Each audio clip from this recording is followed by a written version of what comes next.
بسم اللہ الرحمن الرحیم۔ السلام علیکم۔ آج میں آپ سب لوگوں کے سامنے پارہ نمبر 1 کے اربع سے آگے سورہ بقرہ کا ترجمہ اور تفصیل بیان کروں گی۔ بسم اللہ الرحمن الرحیم۔ اے بنی اسرائیل، تم میری نعمت یاد کرو جو میں نے تم پر انعام کی، اور بے شک میں نے تمہیں فضیلت دی تھی جہانوں پر۔ اور اس دن سے ڈرو جب کہ جان کسی جان کو کچھ فائدہ نہیں دے گی، اور نہ اس سے کوئی سفارش قبول کی جائے گی، اور نہ ہی اس سے کوئی عوض لیا جائے گا، اور نہ ان کی مدد کی جائے گی۔ اور یاد کرو جب ہم نے تمہیں آل فرعون سے نجات دی، وہ تمہیں سخت عذاب دیتے تھے، تمہارے بیٹوں کو ذبح کرتے اور تمہاری بیٹیوں کو زندہ چھوڑ دیتے تھے، اور اس میں تمہارے رب کی طرف سے بہت بڑی آزمائش تھی۔ اور جب ہم نے تمہارے لیے سمندر کو پھاڑ دیا، پھر ہم نے تمہیں نجات دی، اور ہم نے آل فرعون کو غرق کر دیا جب کہ تم دیکھ رہے تھے۔ اور جب ہم نے موسیٰ سے وعدہ کیا 40 راتوں کا، پھر موسیٰ کے طور پر جانے کے بعد تم نے بچھڑے کو معبود بنا لیا اور تم ظالم تھے۔ پھر اس کے بعد ہم نے تمہیں معاف کر دیا تاکہ تم شکر کرو۔ اور جب ہم نے موسیٰ کو کتاب اور فرقان یعنی حق و باطل کے درمیان فرق کرنے والی دی تاکہ تم ہدایت پاؤ، اور جب موسیٰ نے اپنی قوم سے کہا اے میری قوم، بے شک تم نے اپنے آپ پر ظلم کیا ہے بچھڑے کو معبود بنا کر، لہٰذا اب تم اپنے پیدا کرنے والوں کے حضور توبہ کرو اور تم اپنے آپ کو قتل کرو، یہ تمہارے لیے تمہارے پیدا کرنے والے کے نزدیک بہت بہتر ہے۔ پھر اللہ نے تم پر توجہ کی، بے شک وہی بہت توبہ قبول کرنے والا نہایت رحم کرنے والا ہے۔ اور جب تم نے کہا اے موسیٰ، ہم ہرگز تجھ پر ایمان نہیں لائیں گے یہاں تک کہ ہم اللہ کو سامنے نہ دیکھ لیں، تو تمہیں بجلی نے پکڑ لیا اور تم یہ دیکھ رہے تھے۔ پھر ہم نے تمہیں زندہ کیا تمہاری موت کے بعد تاکہ تم شکر کرو، اور ہم نے تم پر سایہ کیا بادلوں کا، اور کھانے کے لیے تم پر من و سلوہ اتارا، اور کہا کہ ان پاکیزہ چیزوں میں سے کھاؤ جو ہم نے تمہیں عطا کی ہیں۔ اور انہوں نے ہم پر ظلم نہیں کیا بلکہ وہ اپنے آپ ہی پر ظلم کرتے رہے تھے۔ اور جب ہم نے کہا تم اس بستی میں داخل ہو جاؤ اور اس میں جہاں سے تم چاہو جی بھر کر کھاؤ، اور تم دروازے میں سجدہ کرتے ہوئے داخل ہونا اور کہنا اے اللہ ہمیں بخش دے، تو ہم تمہاری خطائیں معاف کر دیں گے، اور عنقریب ہم احسان کرنے والوں زیادہ دیں گے۔ تو جن لوگوں نے ظلم کیا انہوں نے بات بدل دی سوائے اس کے جو ان سے کہی گئی تھی۔ پھر ہم نے ان ظالموں پر آسمان سے عذاب نازل کیا اس وجہ سے کہ وہ نافرمانی کرتے تھے۔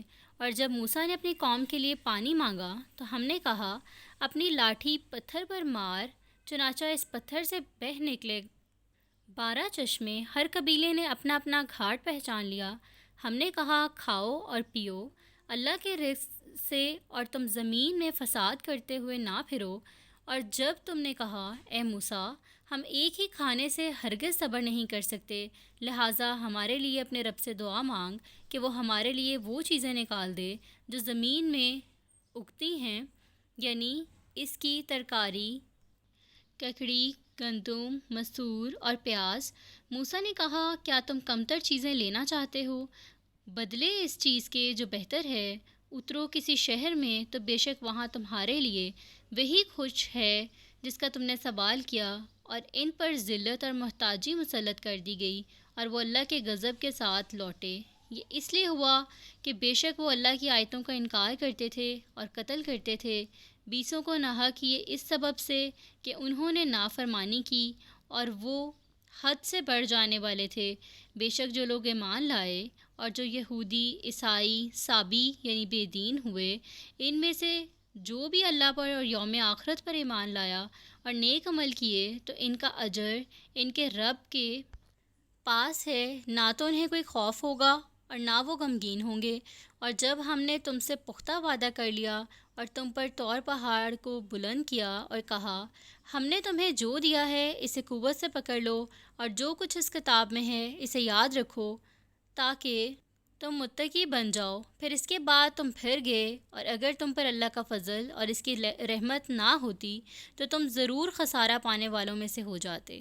اور یقیناً تمہارے ان لوگوں کا علم ہے جنہوں نے تم میں سے ہفتے کے دن میں زیادتی کی، تو ہم نے ان سے کہا تم ذلیل بندر بن جاؤ۔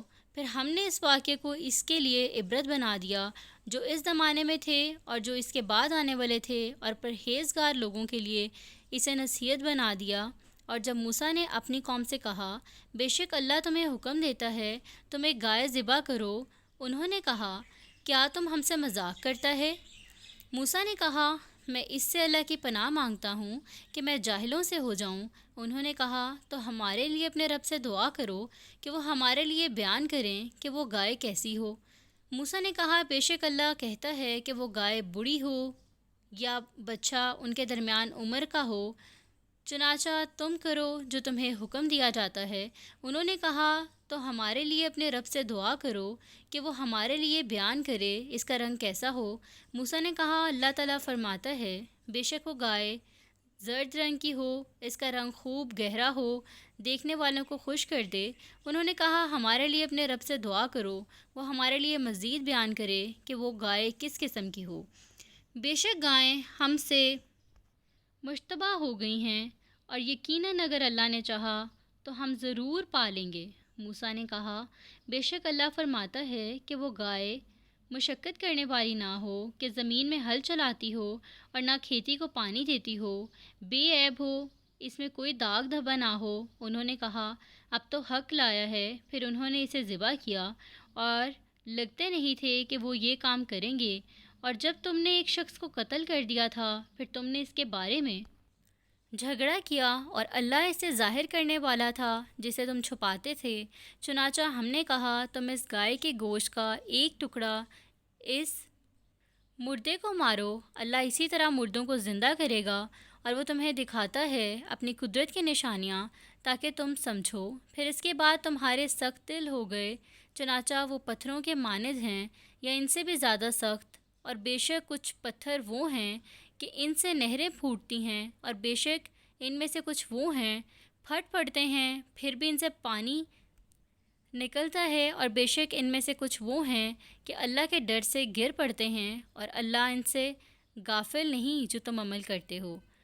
مسلمانوں، کیا پھر تم توقع رکھتے ہو کہ وہ تمہاری خاطر ایمان لے آئیں گے، حالانکہ ان میں سے ایک فریق ایسا ہے کہ وہ اللہ کا کلام سنتے ہیں، پھر وہ اسے سمجھ لینے کے لیے بعد میں اس میں تحریف کر دیتے ہیں، حالانکہ وہ جانتے ہیں۔ اور جب وہ ان لوگوں سے ملتے ہیں جو ایمان لائے تو کہتے ہیں ہم بھی ایمان لائے ہیں، اور جب وہ ایک دوسرے کے ساتھ تنہا ہوتے ہیں تو آپس میں کہتے ہیں، کیا تم مسلمانوں کو وہ باتیں بتلاتے ہو جو اللہ نے تم پر کھولی ہیں، تاکہ وہ تمہارے رب کے ہاں تمہارے خلاف ان باتوں کو بطور حجت پیش کریں؟ کیا تم عقل نہیں رکھتے؟ کیا وہ نہیں جانتے؟ بے شک اللہ سب کچھ جانتا ہے، جو وہ چھپاتے اور جو ظاہر کرتے ہیں۔ اور ان میں سے کچھ ان پڑھ ہیں، وہ کتاب کو نہیں جانتے سوائے جھوٹی آرزوؤں کے، اور بس وہ صرف گمان کرتے ہیں۔ مجاہد رحمۃ اللہ علیہ نے کہا، من ایک قسم کی میٹھی گوند ہے، اور سلوا بٹیر کی طرح کا ایک پرندہ۔ نبی کریم صلی اللہ علیہ وآلہ وسلم نے فرمایا، کھمبی جو خود روح ہوتی ہے منو کی قسم سے ہے، کیونکہ وہ بھی بلا مشقت حاصل ہو جاتی ہے، اور اس کے پانی میں آنکھ کے لیے شفا ہے۔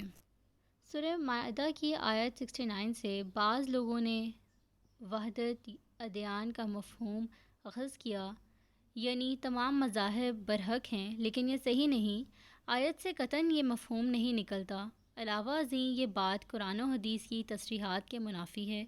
نبی اکرم صلی اللہ علیہ وآلہ وسلم کا فرمان ہے، مجھ پر ایمان نہ لانے والا جہنمی ہے، اور اللہ کا فرمان ہے، جو شخص دین اسلام کے علاوہ کسی اور دین کا متمنی ہے وہ اس سے قبول نہیں کیا جائے گا، اور وہ شخص آخرت میں خسارہ پانے والوں میں سے ہوگا۔